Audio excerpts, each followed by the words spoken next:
Ngiyayikhetha inkosi enkulu yaseBuhleni uNyazi. Amen.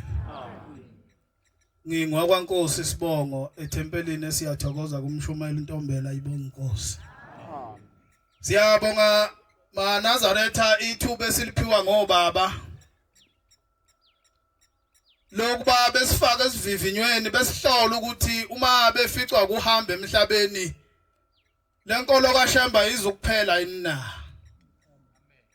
Ngoba kuvamisile ukuthi uma kuhamba umzali ekhaya kade iLinazaretha isale zithi ingane bekuyinkolo kababa noma bekuyinkolo kamama thina siyingeni lento. Ngizocela ukusheshe ngihlale phansi ngoba insizwa iningi kakhulu.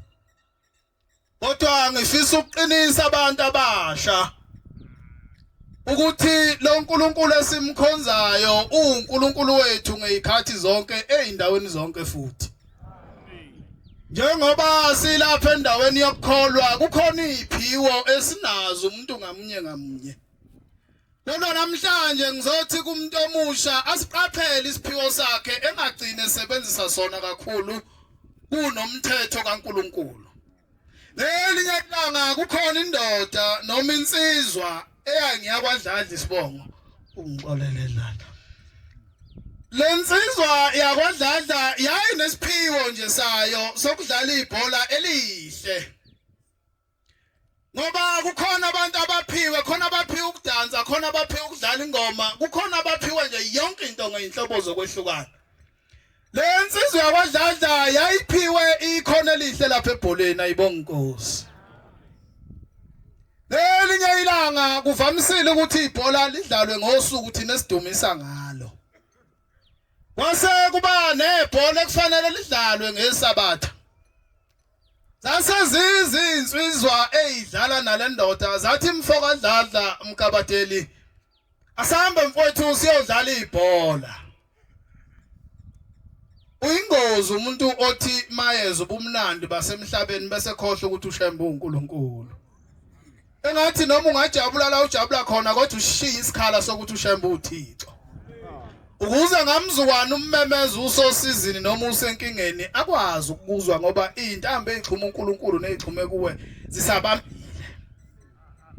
Uma beyicela lensizwa ebesithi lensizwa ngilidlale mina ibhola ngeSabatha.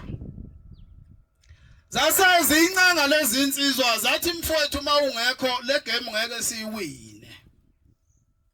Imvamisa abantu esithi kasinabo lapha ibona ngathi bazi kakhulu ngeindaba zalapha ekhaya kwedlula thina.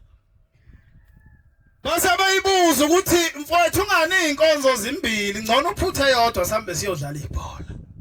Waseyithola uSathane indawo enhlizweni yale ndoda. Engathi uSathane singemniki indawo ngoba uma sinika uSathane indawo kuyokwenza lokho singabonani nalo Thixo olizayo. Ngoba njengoba silapha sihlanganiswe indlela yethuna. Ukuthi egcineni kosuku sizokufa uma sifa ngale sovukela kuShembe ebese ifuna zonke izinto azokwenziwa umuntu oyiLinazaretha. Base bethi hayi mfowethu uzophutha inkonzo yodwa sambeni siyodlala. Yayisivuma le ndoda. Yahamba yafika yadlala ngani noma bawina noma bawinanga. Yayisibuya le ndoda ithema ibuya yayisiphuthuma enkonzweni yasemini. Mhlawumbe nami bengingekho ekseni bengiseyindaweni zami engalungile. Yayisibuya le ndoda yayisigoqa ingubo emhlophe njengami nawe yayisiguqa emasangweni yacela ukungena nenhliziyo yayisingena ngaphakathi endaweni yokudumisa yazodumisa kodwa yangasivuma isono ukuthi kade ngijuluke enkonzweni yasekuseni ngisegroundini. Wayesembuka nje uShembe ngoba uShembe ukakubuke akwelulela intambo ende ethi ake ngimelulela intambo mhlawumbe ngelinye ilanga uyongikhumbula. Yayisisonto le ndoda kwase kuba kuhle yaphuma inkonzo yasemini yathatha izinto zayo yahamba ekhaya zahamba insuku kwakuhle. Uthema iholo umuholo wayo la isebenza khona ngenyanga kaSeptember. Uma iyokhipha imali naye ebhenke kwase kwenzakala isiphithiphithi kwase kunyamalala 1000. Yayisimkhumbula lo uNkulunkulu mubu umuntu okhumbula uShembe mayisesosizini. Uvamise ukungasizakali ngoba indlela ekufanele ihambe uNkulunkulu eze kuyo yenile. Yayisiyahamba yaNkulunkulu wethu uthi lenkosazana baba ngazi noma idemoni noma yini ngithe ngiyokhipha imali kwi-ATM kwenzakala isiphithiphithi kwanyamalala 1000 shembe makuyili idemoni ngicela ulinqobe. Kukhona izwe esiphila ngalo elithi inkosi kubusise. Ebese kusala kumuntu omusha ukuthi sikhona nesibusiso somzala enyameni yakhe ngoba uma singekho somzala enyameni yakhe noma singaphuma sikashembe ngeke sinamathele kuye.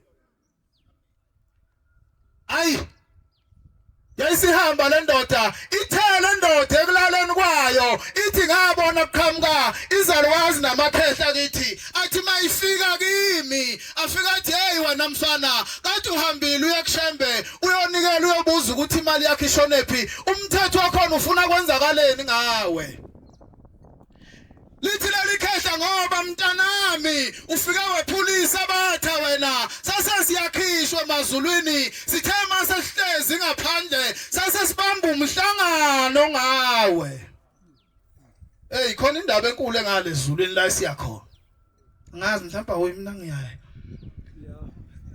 Ngoba ngabona ushembe ukuthi uNkulunkulu. Ithi le ndoda endala sase sibamba umhlangano ngawe wathi omunye hayi ngcono simnikele igebengweni zimgwaze zimbulale abuye eze lapha kithi ezobona ukuthi lento ayenzile yokuphulisa abathi inkulu kangakanani wathi omunye hayi kungcono simfake phansi kwemoto ashayiswe imoto abeyishosha engaphinda hambe wathi omunye hayi kungcono simqedele umsebenzi. Lithi lelikhehla mntanami kuqhamuka isalukazi esisodwa sasekhaya komama wakho sathi hayi bafowethu asingakwenza kubi kodwa sihambeni siyothatha imali yakhe sibuye sizohlawula ngayo kushembe ngoba njengoba sikhishiwe emazulwini asizokwazi ukuyaphekwa intaba yomhlangano ngoJanuwari. uNkulunkulu engathi ngasisiza thina abantu abasha asivala amehlo ongakubona ubumnandi bomhlaba sithi ubumnandi bethu obuphelele obusesontweni. Nkosi kusisene kuzwile amen.